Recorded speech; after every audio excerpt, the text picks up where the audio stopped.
When it comes to powers of integers, so far we have de Moivre's theorem. Z to the n is, where z is a complex number, is its absolute value, r, raised to the nth power, times the CIS in theta, which of course means cosine in theta plus I times sine in theta. Alright, and we know it works for integers, both negatives and positives. A very interesting extension of this is to think about, what if is z to the 1 over n? What would that mean? Now, quick review, for example, 2 to the 1/3 means the cube root of 2. And, 5 to the 1/7 would be the 7th root of 5. Alright, so 1 over n means the nth root. And a little complication here is that, well, which root are we talking about? Because there's actually multiple roots. So think about this. When we, in algebra, when we solve a problem like x squared equals to 9, we find there are two answers. Both 3 and negative 3 work. And so we say x is equal to 3 and minus 3. You could say that there are two square roots of 9. The positive square root of 9 is 3. And, but because we treat this symbol as a function, there's only one output. The other square root, the negative square root of 9, is minus 3. And yes, if you square both of these, you'll get positive 9. Alright. It turns out that we're going to find out that if you look at cube roots, for example, third roots, there are actually 3 cube roots of any number. Okay? And, or in fifth roots, there's 5 fifth roots of any number. Very interesting. And even better, these are equally spaced around a circle in the complex plane. It's a beautiful subject.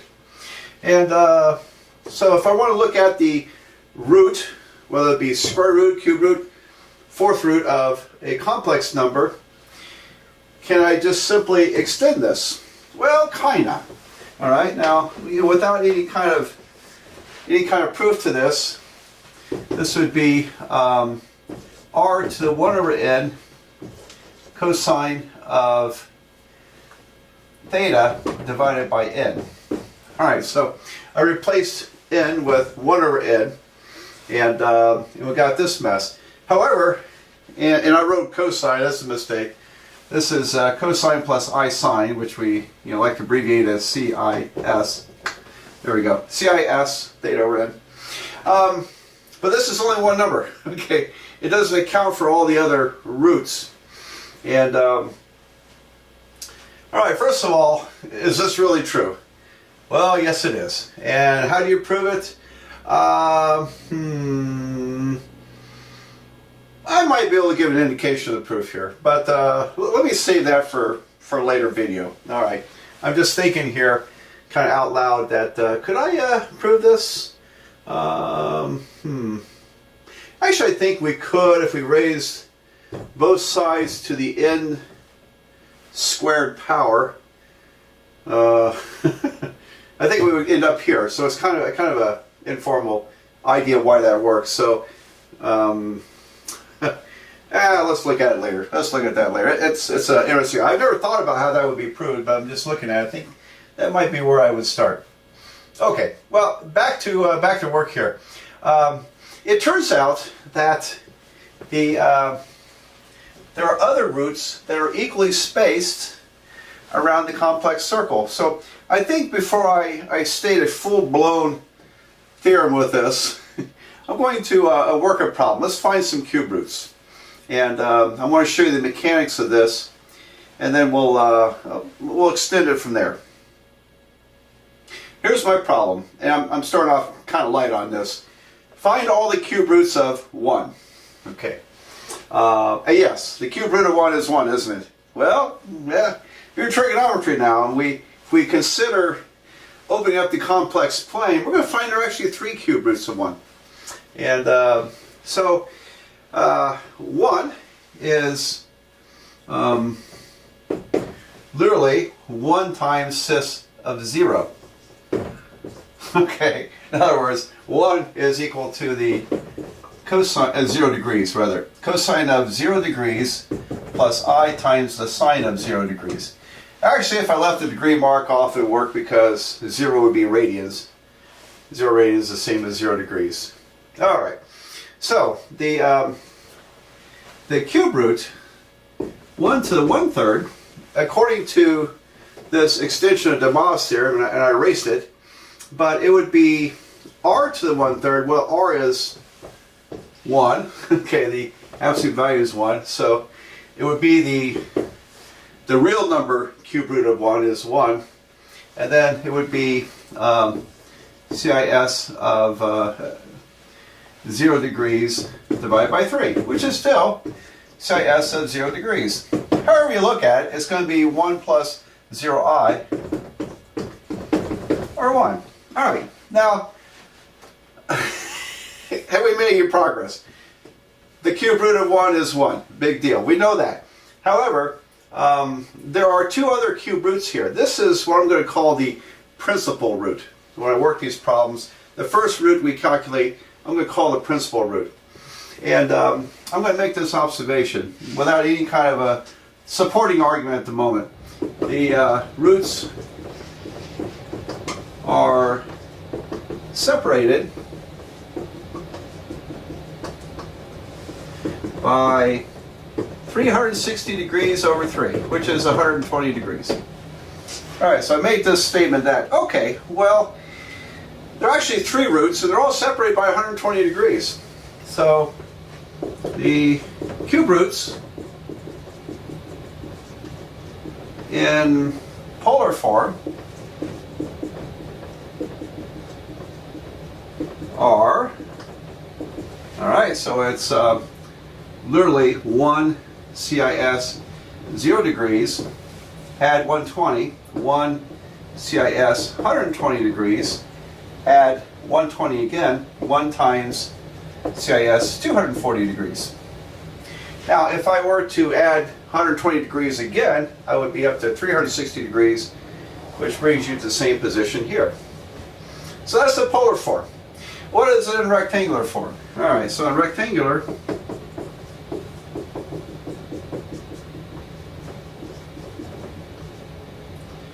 the roots are 1. I mean, 1 cis 0 is literally 1. And here I've got the cosine of 120 plus I times the sine of 120. So cosine of 120 degrees is minus 1/2 plus the sine of 120 is the square root of 3 over 2 times I.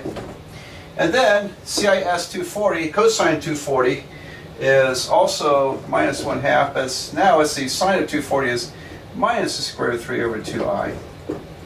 There we go. So, if you take my word for it that this works, then we have found 3 numbers. One of them is just strictly a real number, but the other 2 are definitely complex numbers. These 3 numbers are all can function as a cube root of 1. All right. So, let me make kind of an argument why this ought to work. Because if I raise this to the 3rd power, I'm going to have 1 to the 3rd times CIS 3 times 120. 3 times 120 is 360 degrees. The 1 CIS 360 is equal to 1 CIS 0, which is 1. So this number right here, raised to the 3rd power, equivalent to raising this to the 3rd power, it's going to give you 1. Same over here. If I raise this to the 3rd power, and I kind of blotched it here, didn't I? Okay, 3 times 240 is 720 degrees. 720 is in the same position as 0 degrees. And so this cubed is going to be 1 also. You can verify this. If you're really after this, you can multiply all this out algebraically and verify that it works. But let me before we let this one go, because I want to get on some more. If this looks kind of bewildering, so don't get worried yet. I'm going to work a number of these, and I think as you see more and more, it's going to make a lot more sense.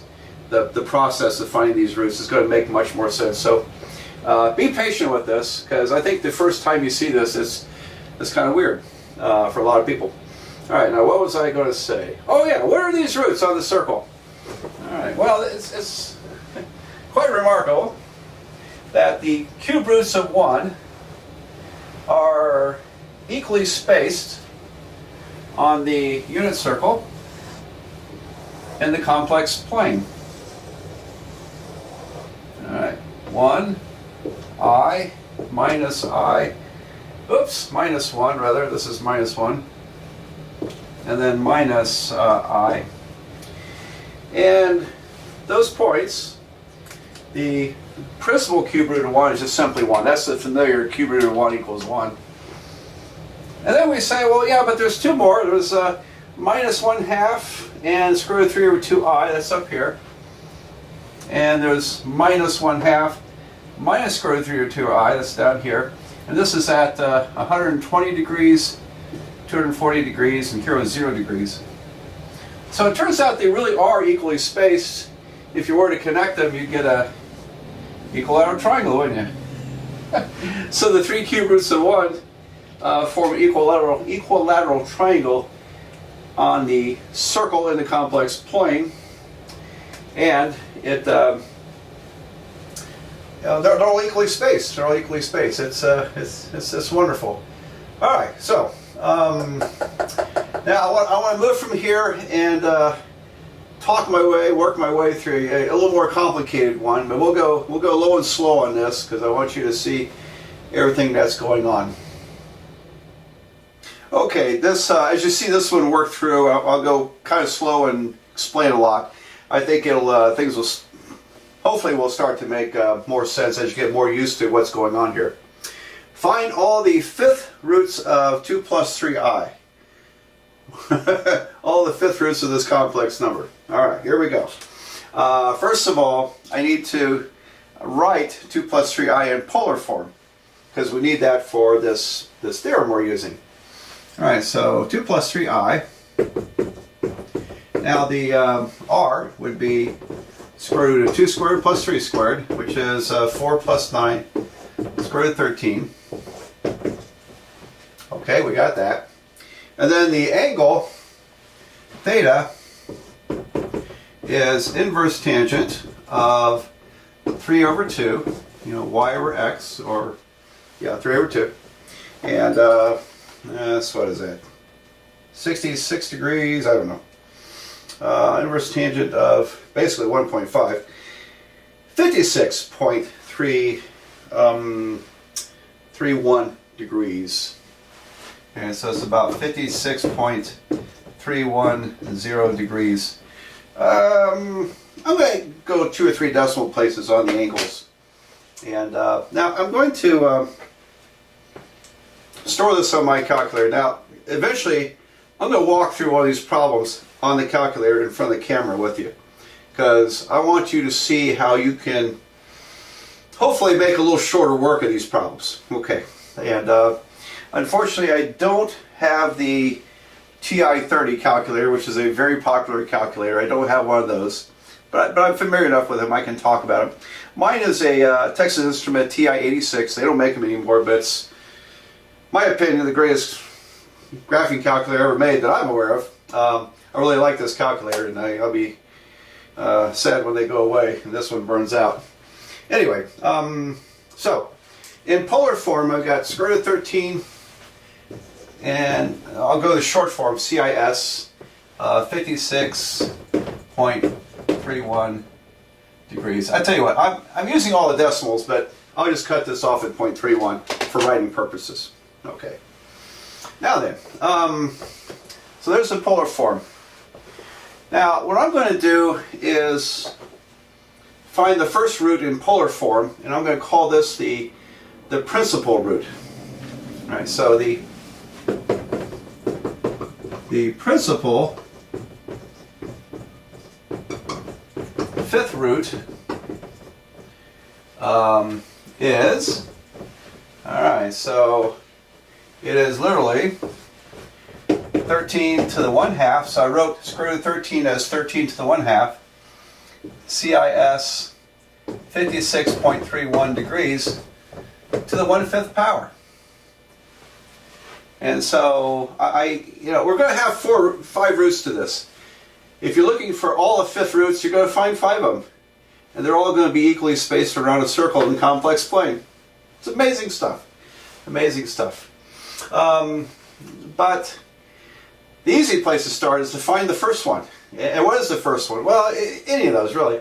And I'm just going to keep it simple like this. So, according to our extended version of the Moivre's theorem, we're going to, this raised to 1/5 power will be this number to that power. So it's going to be 1/2 times 1/5. That's 13 to the 1/10. 13 to the 1/10. CIS. And now you think of it as multiplying this angle by 1/5 or dividing that angle by 5. However you look at it, we'll get around 11 degrees, I think. So using all the decimal places on my calculator, I'm going to hit divide by 5, hit equal. And it comes out to about 11.26 degrees. Okay. Remember, I used all the decimals. I'm going to store this as X in my calculator. Okay, I'll show you the calculator problem later. But I'm going to hit store X. Now, if you have a TI 30, if you find the store button, it'll probably give you A, B, C, D, or E. And you just pick A. So A in your calculator will be this to all the decimal places. If you have other kinds of calculators, Casio's, other TI calculators, there are usually similar buttons there to that, where you can store a number in some kind of memory and keep all the decimal places. Alright, so this is actually the first of the 5 fifth roots. And it turns out it's the closest one to 0 degrees. The principal root, I think, always works out to be the closest root to 0 degrees. I'm not sure that's strictly true all the time. There might be exceptions there, but anyway, there it is. Now then, once you got the first one, the other ones fall right into place. So the other 4 roots, the roots are, let me state this, the roots are separated by, the roots are separated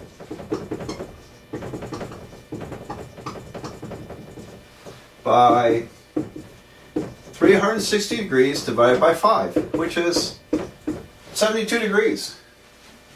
And so when I start adding 72 to this, it's going to take me around the circle, and if I'll generate 5 different roots, and then if I add 72 again, I'm actually back to here again, because I've gone around an entire circle and landed at this degree again. So the roots are separated by the 360 degrees divided by the index of the root. In this case 5, it's the 5th root. Alright, 72 degrees. So, in polar form, now I can write out everything. In polar form, the roots are, alright, here we go. So I have this one, 13 to the 1/10, CIS 11.26 degrees. Add 72 degrees, 13 to the 1/10, CIS 72, that's 83 degrees, 83.26 degrees. Add another 72 degrees, 13 to the 1/10, CIS, let's see, 72, that's 155.26, 155.26 degrees.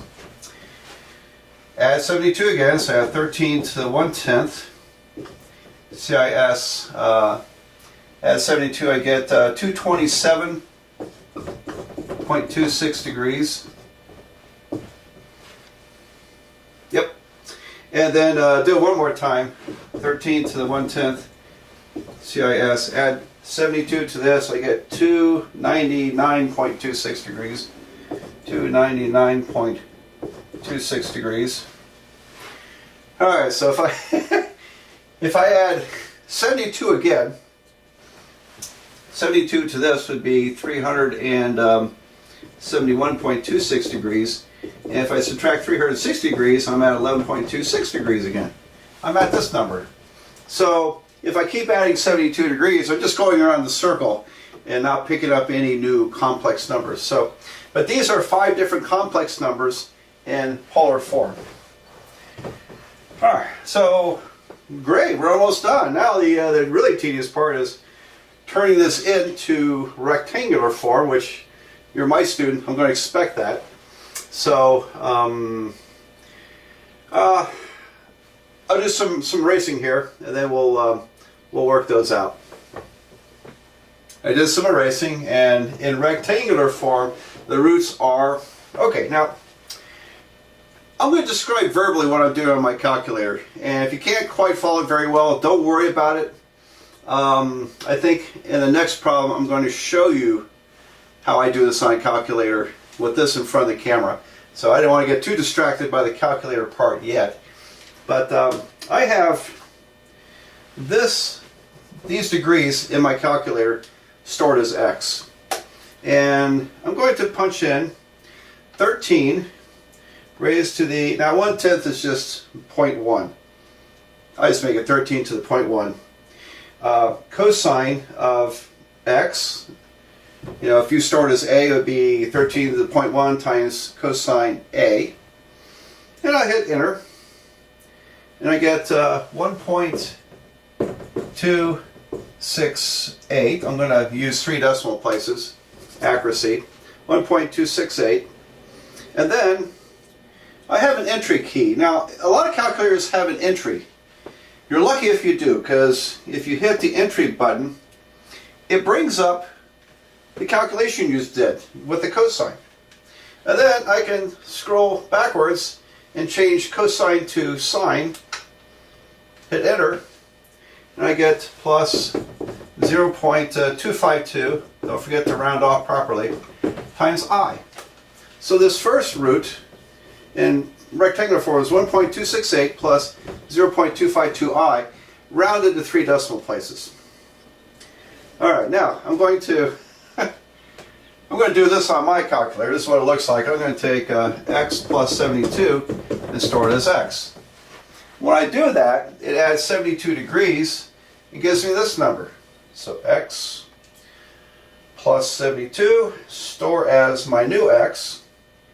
I get 83.26 degrees. Okay. Now is where it gets fun, because if you're fortunate, that entry button, if you hit it 3 times, you're going to get back to the cosine calculation. So your calculator might store a couple of your last equations.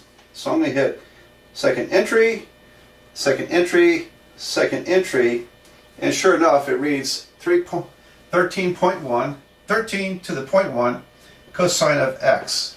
So x is now 83.26. All right. So again, if you don't quite follow that, I will show you on my calculator on the next problem. I hit enter. Now I got 0.152. And then I'm going to do that again. I'm going to hit entry 1 time, second time, third time. And what it did is it increased x by another 72 degrees and scrolled me over to, no it didn't, not yet. It didn't do that yet. Oh, no, I still have this x, I'm sorry. Now I have 13 to the 1/10 cosine sine of 83.26 degrees. 1.283 plus 1.283i. Alright. Now I'm going to hit my entry button 3 times. Now it says, on the third time it read this. So when I hit this, I now have 155.26 degrees. And then if I hit entry 3 more times, it'll calculate the cosine part. And I get minus 1.174. Then I just keep doing 3 times. And after a while, you just, as long as you don't screw up, you can get through this pretty fast. 0.541i. Do it again. And now I'm up to 227.26 degrees. So the first number is negative 0.877. That's the cosine. The sine is minus 0.949i. comma, and I know it's a little cramped in here. I'm going to block it off. And finally, the last root is using 299 degrees is 0.632, and then there's minus 1.127i. Alright, so in the classroom I'm used to having lots of board space. My little office is 6 feet wide, 4 feet high, so oh boy, rectangular form. Here are the 5/5 roots of 2 plus 3i. Okay. How in the world would you check it? Oh boy. Well, you could take one of these, I guess, raise it to the 5th power and see if you get close to 2 plus 3i. Now, this is rounded off here, so if you round it off and raise it to the 5th power, you'll get very close to 2 plus 3i, I think. Anyway. Alright, so there's our first foray into kind of a big problem. And I'm going to do another one of these big ones, and this time I'll show you my calculator, and I hope you can use at least some, if not all of this, with your calculator, because if you're like me, you really don't want to punch all this stuff manually. Oh, what a mess that would be. And so use the power of your technology, hopefully, to bang those out. So, all right, let's do another one.